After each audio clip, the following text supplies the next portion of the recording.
Para la clase de hoy les dejé pensando en las representaciones irreducibles de D4, ¿se acuerdan? Entonces tal vez hablemos un poquito de eso. Habíamos llegado a la tabla de caracteres de D4, donde en la tabla de caracteres teníamos las cuatro clases, C1, C2, C3, C4, perdón, las cinco clases. Tenemos cinco clases, donde iban a estar formadas por E, por G, por AB, por CD y por FH. Entonces, ¿se acuerdan que tenían que reidentificarlas con la tabla de multiplicar? Vean que entonces esta clase tiene un elemento, esta tiene un elemento, esta tiene dos, dos, dos. Y aquí tenemos las representaciones irreducibles. Teníamos 1', 1, 1', 1, 2', 1, 3', y teníamos la 2, que era la que ustedes tenían que investigar.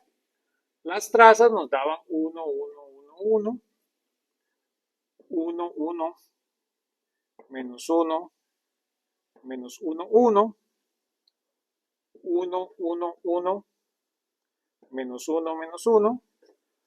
Y estas nos daban 2, menos 2, 0, 0 y 0.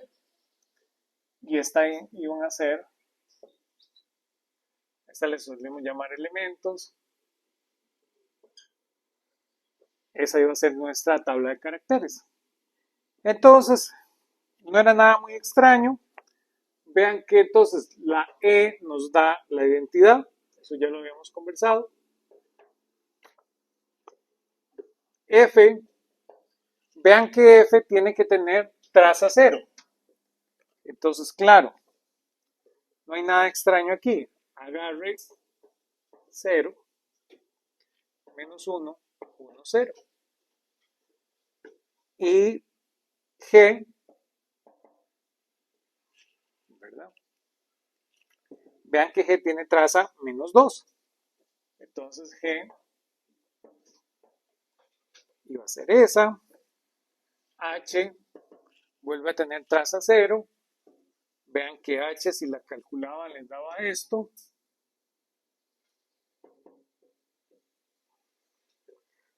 A, vean que A tiene traza 0 también. Entonces A les daba menos 1, 0, 0, 1. B les da 1, 0, 0, menos 1. C les da 0, 1, 1, 0. Y D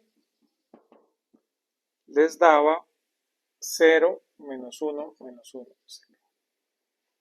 Y entonces se acuerdan que no era nada extraño. Como estas son rotaciones, ustedes lo que tenían que hacer era agarrar la matriz de rotación 2×2, son rotaciones y reflexiones. Con esa matriz generaban la rotación del cuadrado y después la diagonalizan y se dan cuenta de que esta es la representación. ¿Verdad? Ese es el algoritmo que tenemos, ¿verdad? No nos estamos sacando esto de la manga. Y esas eran, esta es la representación irreducible 2×2. Y de ahí construimos todas las representaciones irreducibles. Con este tabla de caracteres, ustedes pueden construir todas las representaciones reducibles, que existen para el grupo de 4. Entonces usted tiene aquí mapeado todo en exactitud del grupo de 4. ¿No?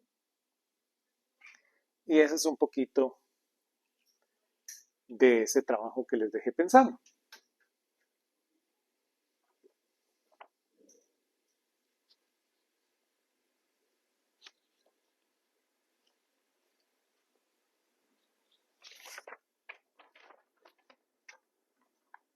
Ahora volvamos a SO2, que era el que estábamos conversando.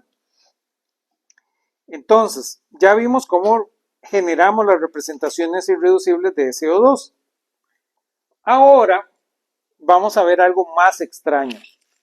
Como estamos ya casi en Halloween, podemos volver a hablar de el bicho que asusta a Frankenstein. Hablemos de los espinores.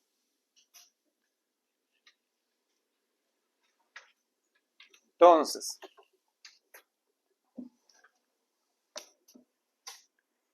habíamos quedado en pensar que las representaciones irreducibles de SO2 las generábamos a través de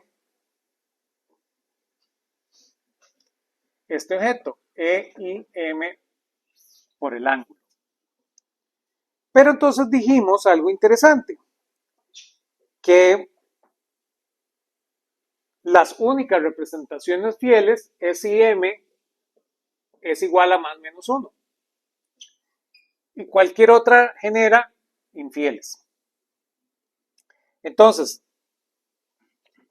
llamamos a esas representaciones la 1 más 1 y la 1 menos 1. Pero ahora hay algo interesante. ¿Qué pasa si yo lo tomo como semientero? A esto le llamo mi séptimo punto. Si uno toma m igual a 1/2, lo que puede parecer que no es una representación.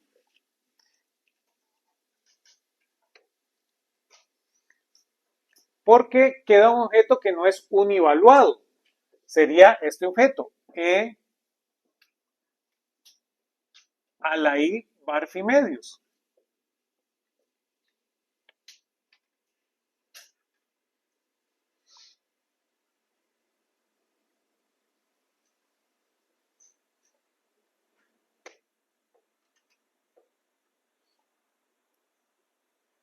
Lo que es interesante es que la función de onda de la mecánica cuántica vive en esa representación. Y eso es lo que es un poco extraño. Entonces, claro, cuando usted tiene la física común y corriente, cuando usted no se mete al mundo cuántico, usted nunca observa esto. Pero esta representación que no es univaluada es más que fiel, ¿lo ven? Porque ahora tengo más elementos para un solo objeto. Esta representación resulta que la función de onda de la mecánica cuántica vive ahí. Y por supuesto, no tiene ninguna cabida en el mundo clásico. Porque ahora es lo que yo les contaba cuando hablamos del espinor. En este caso, usted necesita dar 2 vueltas, ¿lo ven? Que el ángulo sea 4pi para volver a la identidad. ¿Lo ven? Eso es muy extraño, es como la cabeza del exorcista, ¿verdad? De la niña en el exorcista. No tiene esa cabida clásica, ¿verdad?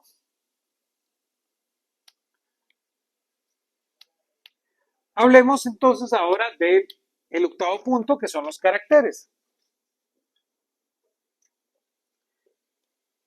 Dado una representación Q, cualquiera en SO2, su carácter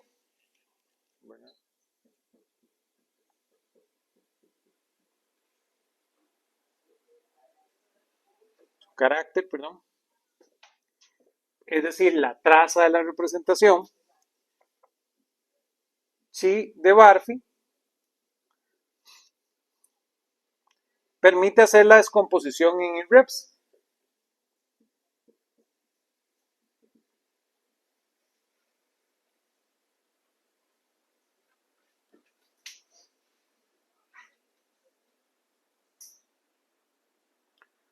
Porque entonces ahora Q va a ser simplemente la sumatoria de C sub M por 1 a la m. Y esta va a ser cualquier representación. Y lo que necesitamos son los CMs para poder ver cualquier representación ahí de CO2.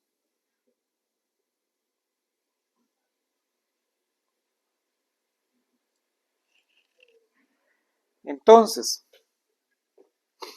el CM viene dado por esta integral.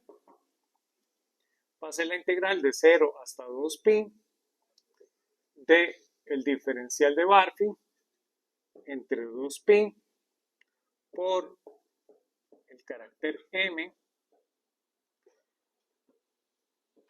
en Barfi, su conjugado complejo, por el carácter. Y eso nos va a dar el CM. Note que todos los ángulos pesan igual. O sea, no está presente el equivalente del peso para los grupos finitos. Porque ahora tenemos básicamente un continuo.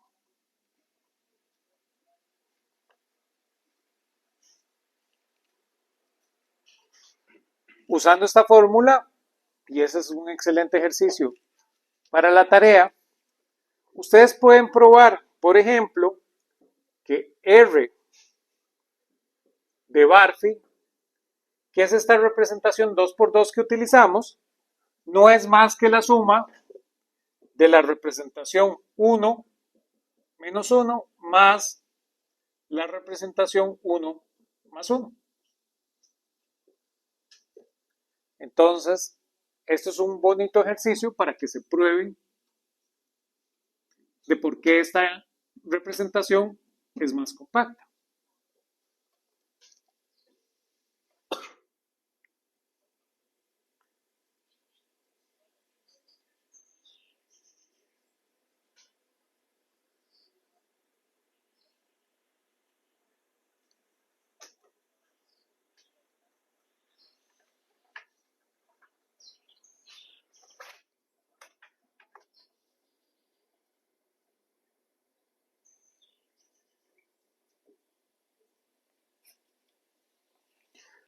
Y vean que ya con esto llegamos a una de las partes más interesantes para el grupo. A esto le llamo el punto número 9. Note lo siguiente. Las IREPs de SO2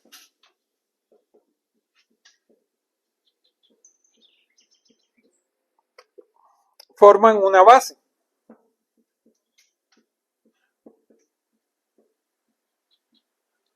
Y claro, eso nos abre todo un mundo de posibilidades.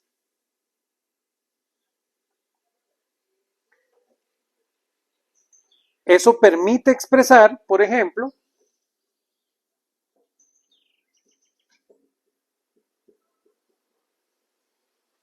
cualquier función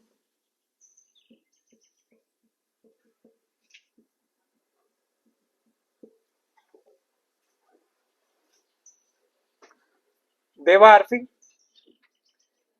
en ellas. Aquí ellas son las IREPs.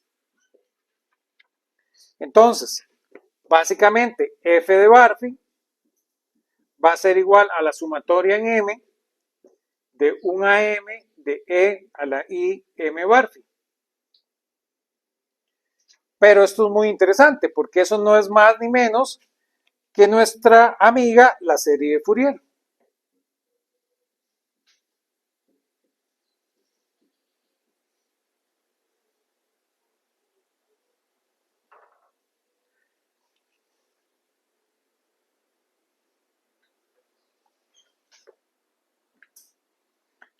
Que a ustedes les enseñaron tanto en sus cursos de cálculo.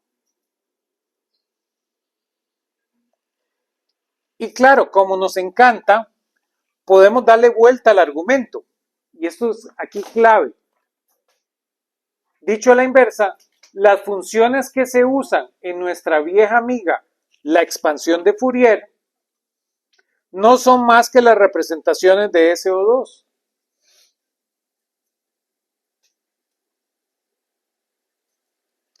Y claro, ya ustedes pueden llegar a una conclusión, porque entonces de lo que está pasando es que la simetría te está diciendo que usted lo que tiene es este objeto. ¿Lo ven? Ya a partir de la simetría del problema, estamos diciendo cómo se crean las funciones del problema. Cualquier función que viva en un objeto que tenga la simetría de SO2 viene de una serie de Fourier. Y claro, todo el tema de ondas, cualquier ecuación de onda termina teniendo esta simetría. ¿No ven? Y por eso se vuelve muy interesante SO2. Y en la aproximación de Schrödinger de la mecánica cuántica se vuelve también un objeto con simetría de CO2. Y por eso este bicho, esta representación que le vamos a llamar hiperfiel, ¿lo ven? Está la representación fiel, la no fiel, y esta es una hiperfiel. La representación hiperfiel tiene cabida porque tenemos una ecuación de onda, la cual tiene esa simetría. ¿Sí?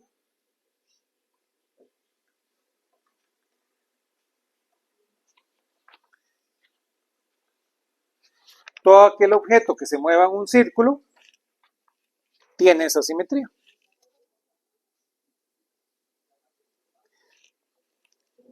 Y ya por último, que tal vez es uno de los puntos más interesantes, porque de alguna manera cierra el contexto, es el siguiente. Por ahorita es una mera curiosidad. Pero cuando ustedes van avanzando en la teoría de grupos se dan cuenta de que es un resultado muy importante. El punto número 10, lo que decimos es que a cada grupo se le puede asociar una variedad. Cada grupo le asociamos una variedad.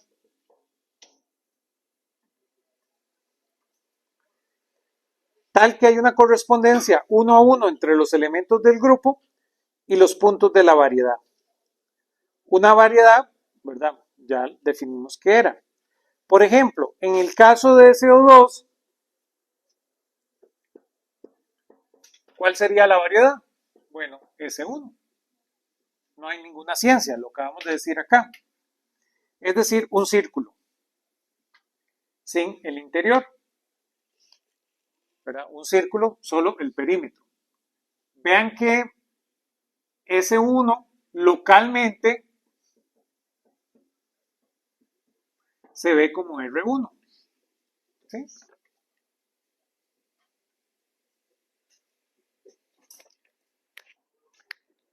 El hecho de que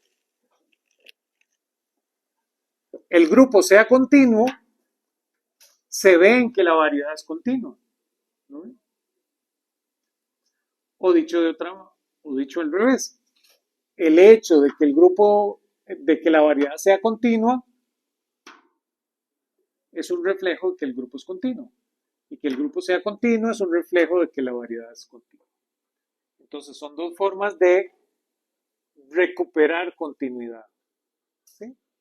Entonces, si usted ve que un sistema tiene una simetría continua, sabemos que su variedad es continua. O si vemos su variedad que es continua, sabemos que la simetría que debe tener ese objeto es continua. Y eso es un poquito de nuestro amigo SO2.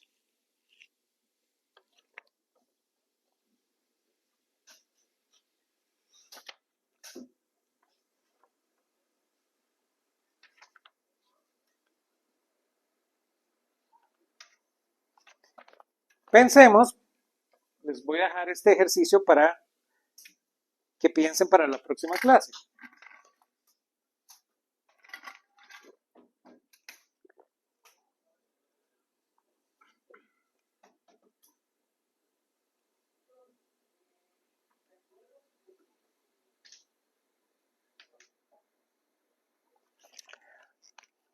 les voy a dejar que piensen, ¿verdad?, en el siguiente ejemplo. Pruebe que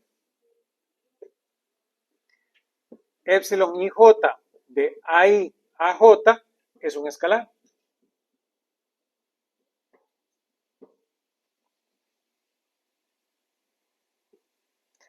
I y bj son vectores. Pongamos aquí bj, tal vez para más. Entonces, que epsilon ij I bj es un escalar, ¿verdad? Hay contracción aquí.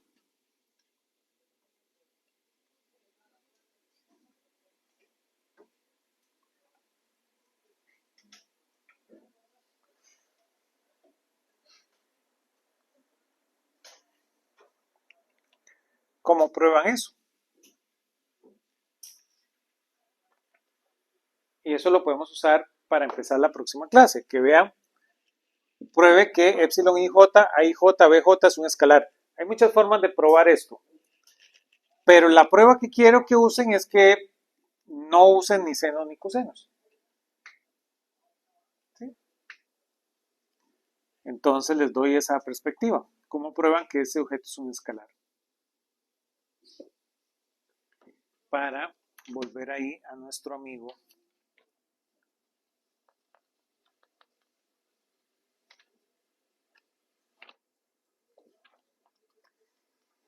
SO2. Ahora lo que quiero hacer es pasar a un bicho más grande. Ya esto fue como agarrar SO2 y domarlo. SO2 es muy bonito, tiene mucho significado en la física. Tenemos series de Fourier que se utilizan en todo lado. Pero SO2 tiene esa particularidad. Seguimos limitados al mundo del plano. Y no todas las cosas viven en un plano. Sí, hay una física que es muy rica, que es la física del plano. Sí, si ustedes tienen proyectiles, siempre un proyectil se puede ubicar en un plano. Si usted tiene un péndulo, si usted tiene muchísimos objetos. Nosotros caminamos sobre un plano, la superficie del planeta Tierra es un plano. Entonces, SO2 tiene mucha información para la física. Pero queremos dar el siguiente paso, queremos desligarnos de ese plano. Entonces tenemos que pasar al espacio. La idea es lógica, el pasar al espacio y ya no es SO2, sino es SO3. No hay nada de extraño en lo que vamos a hacer. Pero vamos a ver que SO3 ahora no es abeliano. Y eso nos pone una pequeña restricción. Hace más complejo en el grupo. Y vamos a aprender un par de cosas de camino que van a ser muy interesantes en la teoría de grupos, que SO2 no nos lo transmite. Entonces, estos 10 puntos se ven distintos en SO3, van a aparecer unos pequeños amigos que tenemos que ver con cuidado. Vean que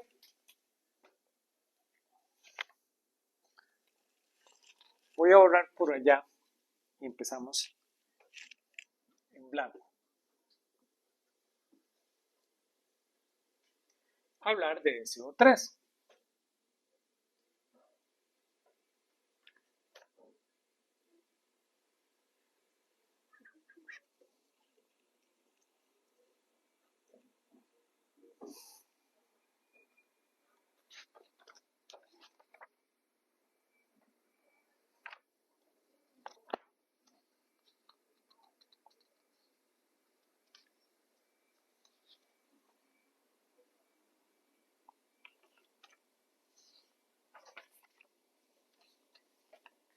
No hay forma de hablar de SO3 sin hablar de ángulos de Euler.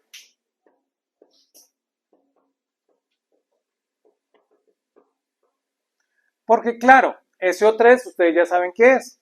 SO3 van a ser las rotaciones en el espacio, ¿lo ven?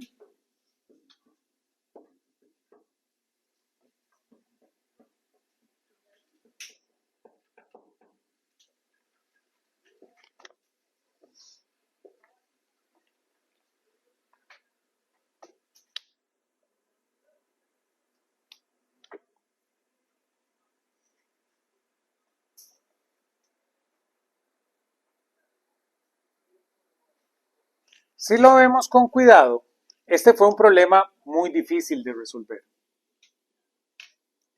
El tema de ver cómo son las rotaciones en el espacio.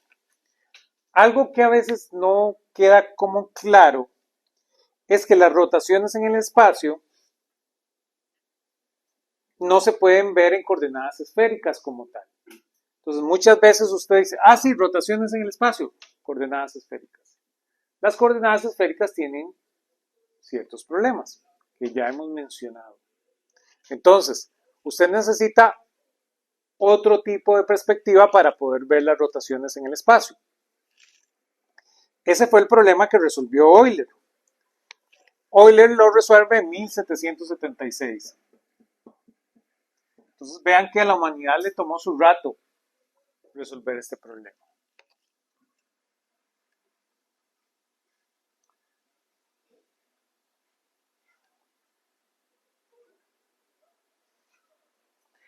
Vean que cualquier rotación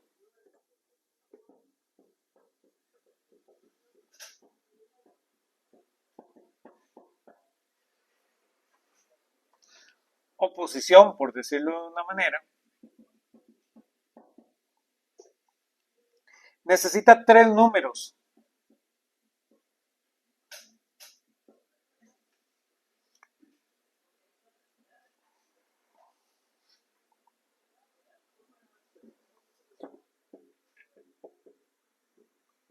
Para describirse.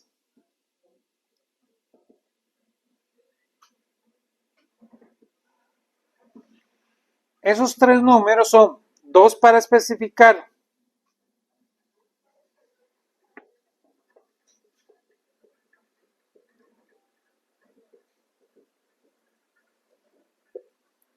la posición de un segundo punto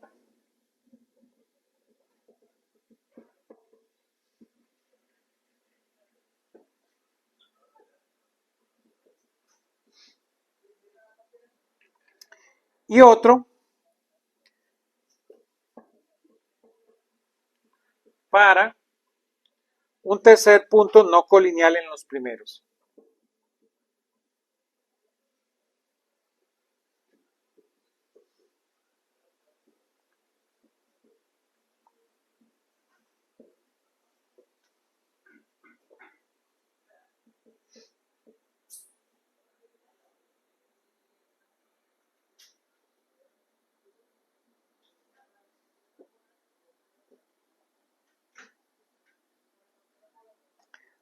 Así es como generamos una rotación a través de esos tres números.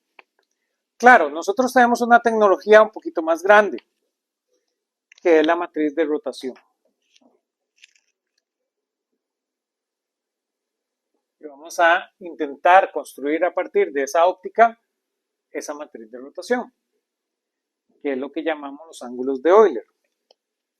Entonces, vean que lo que estamos buscando es agarrar un R' a través de una matriz de rotación, que le voy a llamar lambda.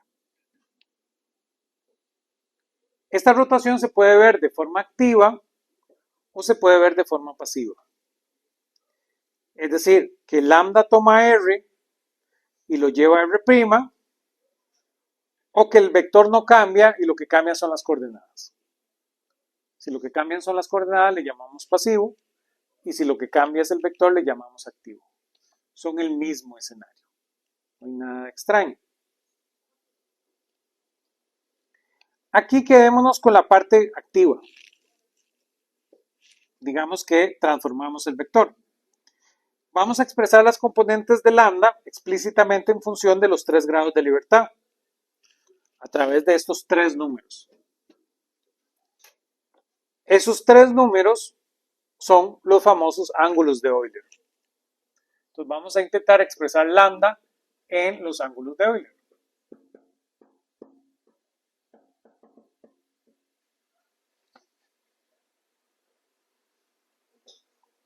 Esos tres ángulos van a ser Barfin, teta y psi. Son los tres ángulos que usamos.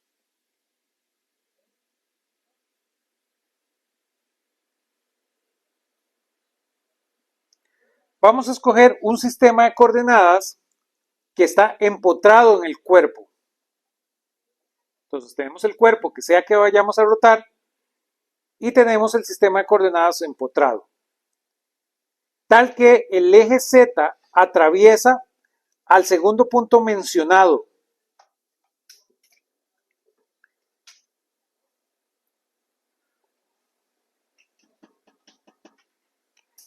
En esa representación. Entonces, tenemos sistema de coordenadas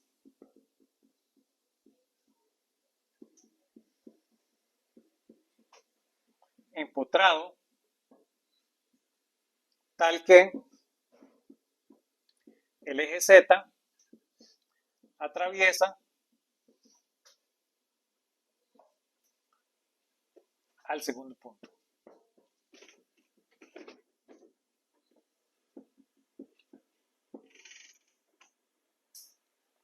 Entonces, una rotación arbitraria se va a descomponer en los tres pasos que vamos a mencionar. Entonces, si tengo este sistema de coordenadas, una rotación arbitraria se descompone de la siguiente manera. Punto número 1. Se rota el cuerpo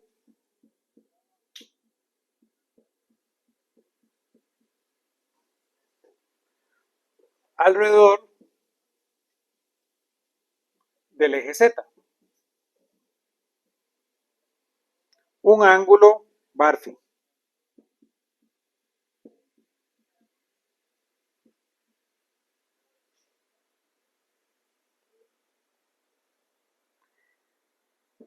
Esto es el azimut del segundo punto.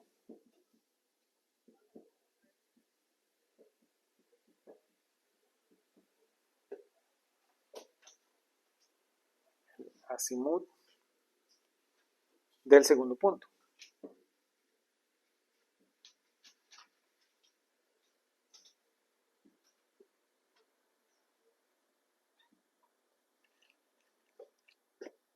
Segundo paso. Entonces tengo el eje Z y roto un ángulo Barfi. Se rota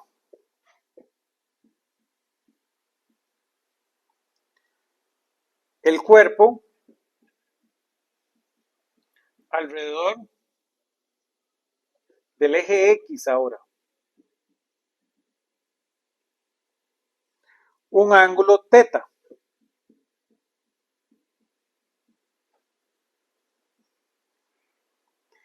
Esto es la colatitud del segundo punto.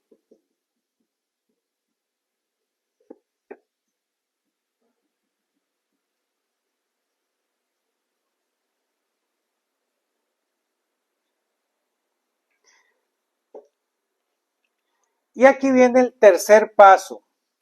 Y por supuesto, este es el tercer paso, es el que no veían las personas antes de 1776. ¿Lo ven? Usted dice, ahora rotemos respecto a Y. No, rotar respecto a Y no sirve. ¿Lo ven? Entonces, lo que hacemos es volver a rotar respecto a Z. Porque este proceso nos movió los ejes.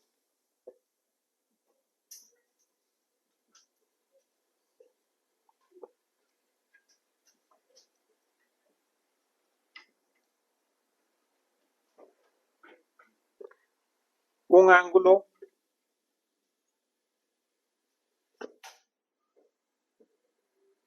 sí, y eso es el tercer punto.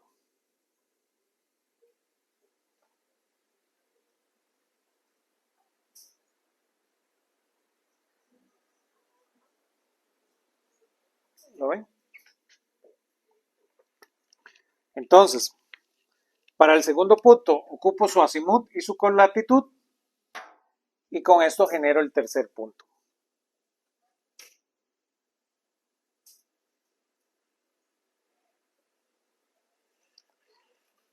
Y vean que si ahora yo no empotro el sistema, sino ahora dejo un ángulo, perdón, lo dejo fijo,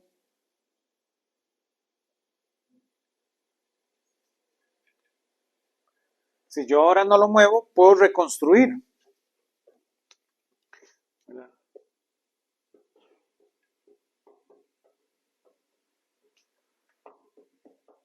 En un sistema fijo, es decir, que ahora no está empotrado, que ahora no se va a mover, vean que uno lo que termina haciendo es, uno se rota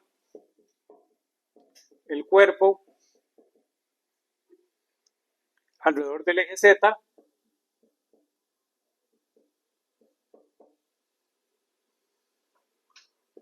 un ángulo C. El segundo paso, se rota el cuerpo alrededor de X, un ángulo θ. Y por último, se rota el cuerpo alrededor de Z, un ángulo, ahora sí Barfield. Simplemente lo estamos haciendo en la otra dirección.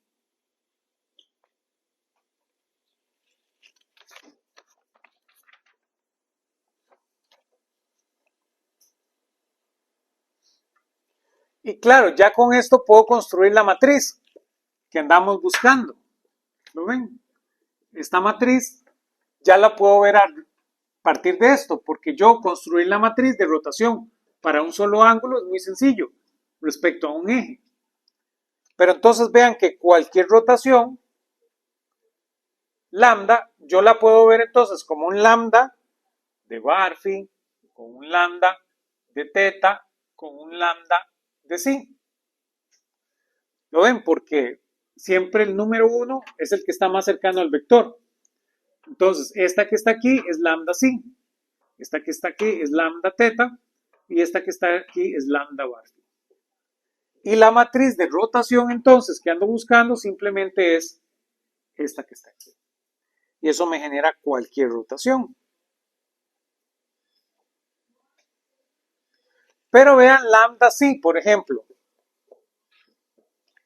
Vean que lambda psi, yo sé cuánto vale, porque lambda psi es hacer esto. Entonces, si yo roto respecto al eje Z, quiere decir que el eje Z queda quedito, ¿lo ven? Entonces, la matriz de rotación se ve de esa manera, porque estamos dejando el eje Z quedito. Y aquí es la matriz de rotación 2 por 2.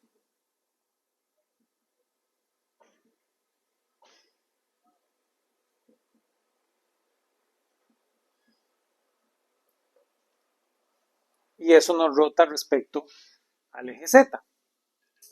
Vean cuánto va a valer entonces lambda θ. Vean que lambda θ ahora rota respecto al eje X. Entonces, vean que va a ser 1, 0, 0, 0, 0. Y aquí me queda entonces la matriz de rotación, pero ahora con θ. Entonces va a ser coseno de θ menos seno de θ con seno de θ con coseno de θ. Y vean que lambda Barfi es igual a esta, solo que en vez de psi es Barfi. Y esas son las tres matrices.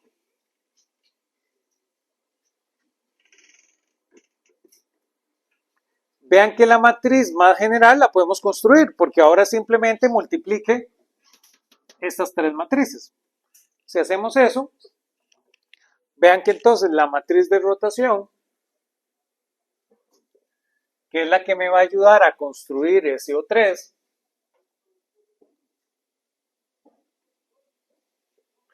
tiene la siguiente forma.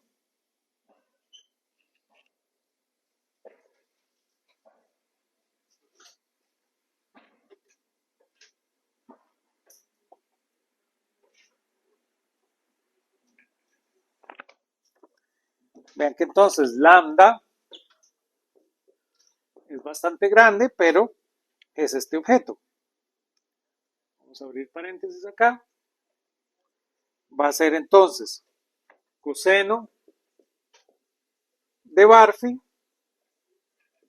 coseno de psi menos seno de Barphi, seno de psi, coseno de teta.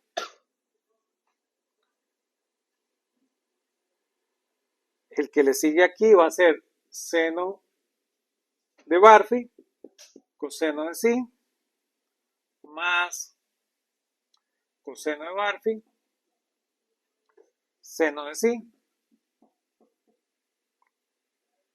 coseno de teta. Y el último aquí simplemente seno de psi, seno de teta. El que sigue acá va a ser menos seno de Barphi, seno de psi, menos seno de Barphi, coseno de psi, coseno de teta. Este que queda aquí es menos seno de Barphi, seno de psi, más coseno de Barphi, coseno de psi, coseno de teta. Y este de aquí abajito es coseno de psi, seno de teta. Voy a borrar por allá para terminar la matriz.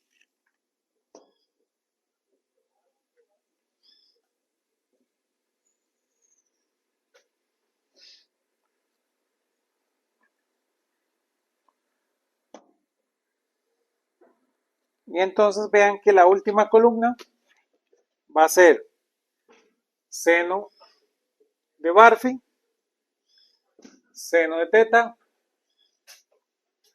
menos coseno de Barphi, seno de teta,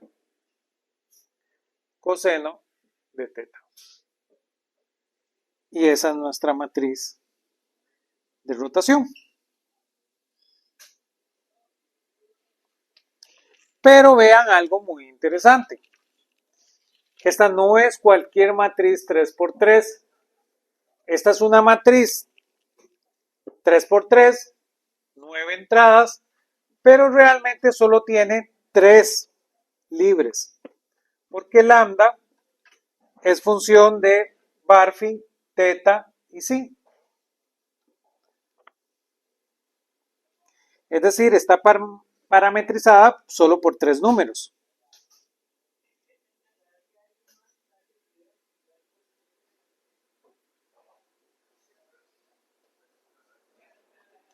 Algo interesante de esta matriz que sabemos que es que la transpuesta es igual a la inversa.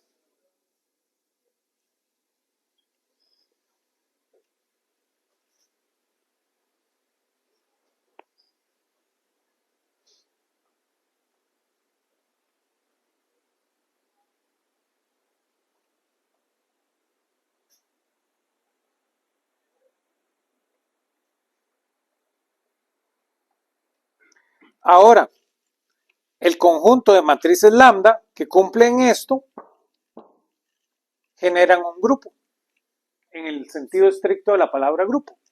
Generan el grupo que andamos buscando, SO3.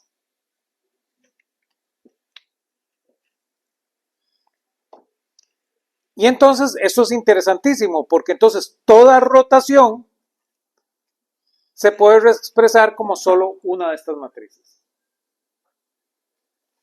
¿Lo ven? Eso es algo que no es obvio, viene la propiedad de ser un grupo que es cerrado. ¿Lo ven?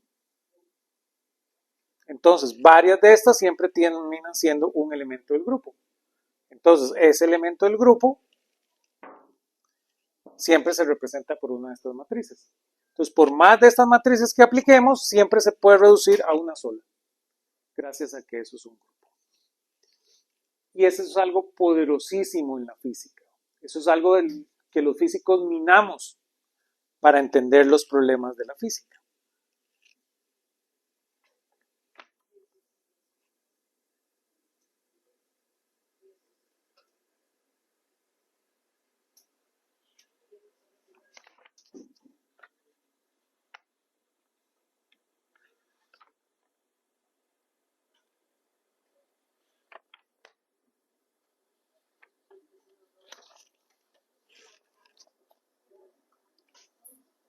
Entonces, vean que podemos establecer una correspondencia 1 a 1. Entonces, tenemos que a toda rotación le va a corresponder una matriz.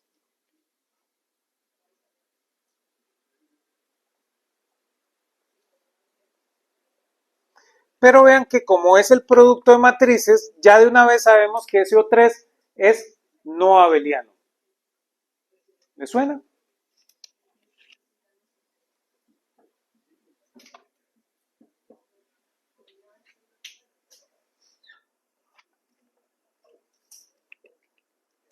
Es decir, ahora es no conmutativo.